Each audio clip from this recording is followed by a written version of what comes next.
നമസ്കാരം.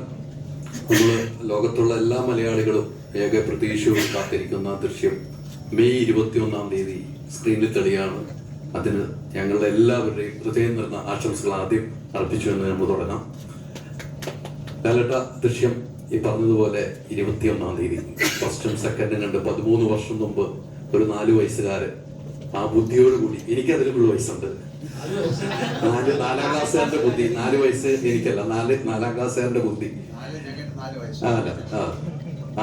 ആ ബുദ്ധി വളർന്ന് ഇപ്പോൾ 26 നിൽക്കുമ്പോൾ എവിടെ എത്തിയിരിക്കുകയാണോ ബുദ്ധി?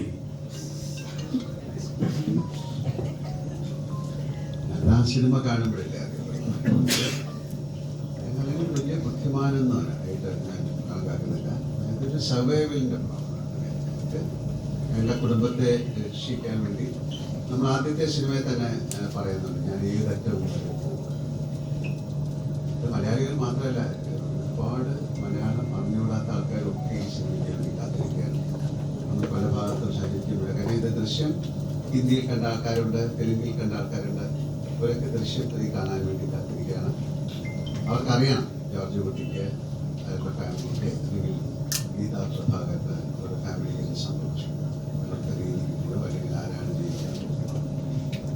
4 ക്ലാസ്സുകാരുടെ ബുദ്ധി എന്ന് പറയുന്നത് അതൊരു 1ലും 2ലും നിങ്ങൾ കണ്ടു. 3-ലായാലും എങ്ങനെയാണെന്നുള്ളത് ഇപ്പം പറയാൻ പറ്റും. എന്തായാലും അതിനൊരു കൾമിനേഷൻ എന്ന് പറയാം. അതിനൊരു എല്ലാവർക്കും ഉള്ള ഒരു ഭയത്തോടെ ജീവിക്കുന്ന ഒരാളാണ് ജോർജ്. നമ്മൾ ആ ട്രെയിലറിലൊക്കെ അത് പറയുന്നുണ്ട്, എനിക്ക് ഭയമാണ്, എൻ്റെ പുറകിൽ ഒരുപാട് ആൾക്കാരുണ്ട്. ആ ഭയത്തോടെ ജീവിക്കുന്ന ഒരാൾക്ക് എങ്ങനെയെങ്കിലും അത് സ്റ്റോപ്പ് ചെയ്യണമെന്ന് ഭയങ്കര ആഗ്രഹം ഉണ്ടാവും. ഈ 13 വർഷം കൊണ്ട് കുട്ടികൾ 13 വയസ്സിൽ ജീവിക്കുന്നില്ല. അപ്പോൾ അവർ ഒരുപാട് ചോദ്യങ്ങൾ അവർ ചോദിച്ചു തുടങ്ങി. അതിനൊക്കെ ഇയാൾ ആൻസർ ചെയ്യണം.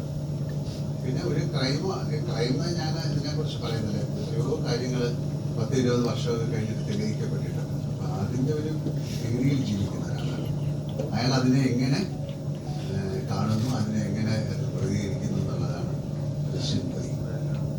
എന്തായാലും അതൊരു മോശം സിനിമയാകാൻ സാധ്യതയില്ല. അങ്ങനെ സിനിമ ഉണ്ടാക്കാൻ പറ്റില്ല. അതുകൊണ്ട് അതിൻ്റെ കൂടുതൽ കാര്യങ്ങൾ പറയാനായിട്ട് ഇതിലേക്കുണ്ടാകും. കൂടുതൽ കാര്യം പറയാൻ നമുക്ക് ഇതിനകത്ത് അഭിനയിച്ചാലല്ലേ അവിടെ പോയിരിക്കുന്നത്. ഒരു കാര്യം കണ്ട ക്ലൈമാക്സ് അഭിനയിച്ചിട്ടുണ്ട്. ഏറ്റവും പ്രധാനപ്പെട്ട ഒരു കാര്യം പറഞ്ഞു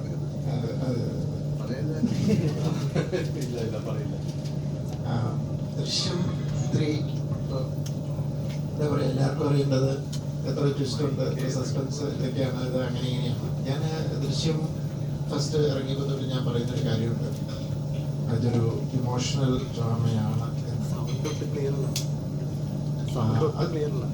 അതിന്റെ കാരണം 2 ഫാമിലിയിൽ 2 അമ്മമാരുടെ ഇമോഷൻ, 2 അച്ഛന്മാരുടെ ഇമോഷൻ, പിന്നെ കുട്ടികളുടെ ട്രോമ, ഇമോഷൻ, അതാണ് ശരിക്കും ഈ സിനിമയെ പ്രതിപാദിക്കുന്ന വിഷയം. അതിനകത്ത് കുറച്ച് ക്രൈമും കാര്യങ്ങളും വന്നു. സ്വാഭാവികമായിട്ട് ആ ക്രൈമിൽ നിന്ന് രക്ഷപ്പെടാനായിട്ട് ഈ പറയുന്ന പോലെ ജോർജ് കുട്ടിയുടെ ക്യാരക്ടർ നടത്തുന്ന കുറച്ച് ഡെസ്പറേറ്റ് ആയിട്ടുള്ള കുറച്ച് അറ്റംപ്റ്റ്സ് ഉണ്ട്. അത് അതിൻ്റെ കഥാഗതിയിൽ നിങ്ങളെ ചില സ്ഥലങ്ങളിൽ ഭയങ്കരമായിട്ടും സർപ്രൈസ് ചെയ്യിച്ചിട്ടുണ്ട്. അതുപോലെ പോലീസിന്റെ ഭാഗത്തു നിന്നുള്ള ചില കാര്യങ്ങൾ. അപ്പോൾ നിങ്ങളത് ആ ട്വിസ്റ്റ് എന്നൊക്കെ പറഞ്ഞാൽ സിനിമയുടെ ഒരു കോർ എലമെന്റിൽ നിന്ന് പോയ ഒരു ഫീലിംഗ് എനിക്ക് ഭയങ്കരമാണ്. അപ്പോൾ 1 ആയാലും 2 ആയാലും 3 ആയാലും ഞാനിതിനെ, ഈ ഫ്രാഞ്ചൈസിനെ ഇതൊരു ഇമോഷണൽ ഡ്രാമയായിട്ട് ഞാൻ കൺസിഡർ ചെയ്യുന്നു. ഫസ്റ്റിനകത്ത് ഒരു പ്രത്യേക സാഹചര്യത്തിൽ ജോർജ് കുട്ടിക്ക് ഒരു സർവൈവലിന് വേണ്ടിയിട്ട് പെട്ടെന്ന് ചില കാര്യങ്ങൾ ചെയ്യേണ്ടി വന്നു. ഒരു ഇന്റലിജന്റ് ആയിട്ട് കുറച്ച് കാര്യങ്ങൾ ചെയ്തു. സെക്കൻഡ് ആയപ്പോൾ ഓൾമോസ്റ്റ് എല്ലാം സേഫ് ആണെന്ന് കരുതി വെക്കുമ്പോഴും ജോർജ് കുട്ടിയെ സംബന്ധിച്ചിടത്തോളം ജോർജ് കുട്ടി അതൊരു സേഫായിട്ട് തന്നെ എടുത്തിട്ടില്ല. ഇപ്പൊ വേണമെങ്കിൽ എന്നിലേക്ക് എത്തും എന്നുള്ള ഒരു മുൻധാരണയോടുകൂടി അദ്ദേഹം ഒരു ഡിഫൻസ് ടാക്ടിക്സ് ക്രിയേറ്റ് ചെയ്യുകയാണ്. അതിൽ കടന്ന് ഓൾമോസ്റ്റ് ഒരു ക്ലോഷർ പോലെയാണ് ദൃശ്യം 2 അവസാനിക്കുന്നത്. ആ 2ന്റെ എൻഡ് ഡയലോഗ് ഉണ്ട്, നിങ്ങൾ ഓർമ്മയുണ്ടാവും. അതായത് നമ്മുടെ അടുത്ത വരവിനായിട്ട് അയാൾ തയ്യാറെടുപ്പിലായിരിക്കും ഇനി അയാൾ. അതാണ് അയാൾക്ക് ഇയാൾക്കുള്ള ശിക്ഷയെന്ന്. അതിപ്പോ പോലീസ് വന്നില്ലേലും ഇയാളിൽ മരിക്കുന്നിടം വരെ അത് ചെയ്തുകൊണ്ടിരിക്കേണ്ട ഒരു അവസ്ഥയിലാണ്. ഇയാളെ സംബന്ധിച്ചിടത്തോളം ജോർജ് കുട്ടിയെ തന്നെ ആ ക്യാരക്ടറിനെ സംബന്ധിച്ചിടത്തോളം ആ വീടിന്റെ സമീപത്ത് ആരെങ്കിലും വന്നു, ഒരു സ്ട്രേഞ്ചർ വന്നു, എന്ത് വന്നാലും അദ്ദേഹത്തിന് മനസ്സമാനത്തോടെ ഉറങ്ങാൻ പറ്റുന്നു. അപ്പൊ പതുക്കെ പിന്നെ കാലം മാറിയതനുസരിച്ച് മാറ്റത്തിനനുസരിച്ച് പിള്ളേർ വന്നു, അവരുടെ ചോദ്യങ്ങൾ ഉണ്ടാവാം. പിന്നെ നമുക്ക് പ്രായം മാറുന്ന ഒരു മച്യൂരിറ്റി കൂടാം, ചിലപ്പം പഴയ കോൺഫിഡൻസ് നഷ്ടപ്പെടാം, അപ്പോൾ ഭയം പുറത്തു വരാം, അതുവരെ കാണിക്കാത്ത ഭയങ്ങൾ പുറത്തു വരാം, അങ്ങനെയൊക്കെ സംഭവിക്കാം. അപ്പോൾ ദൃശ്യം 3 എന്ന് പറയുന്നത് കുറച്ചുകൂടെ ജോർജ് കുട്ടിയിലെ ക്യാരക്ടറിലേക്ക് ഊന്നി ജോർജ് കുട്ടിയുടെ ഇമോഷനിലൂടെയാണ് ട്രാവൽ ചെയ്യുന്നത്. അപ്പോൾ ദൃശ്യം 3യെ കുറിച്ച് എനിക്ക് പറയാനുള്ളത് ഇതാണ്. ലാലേട്ടാ ഈ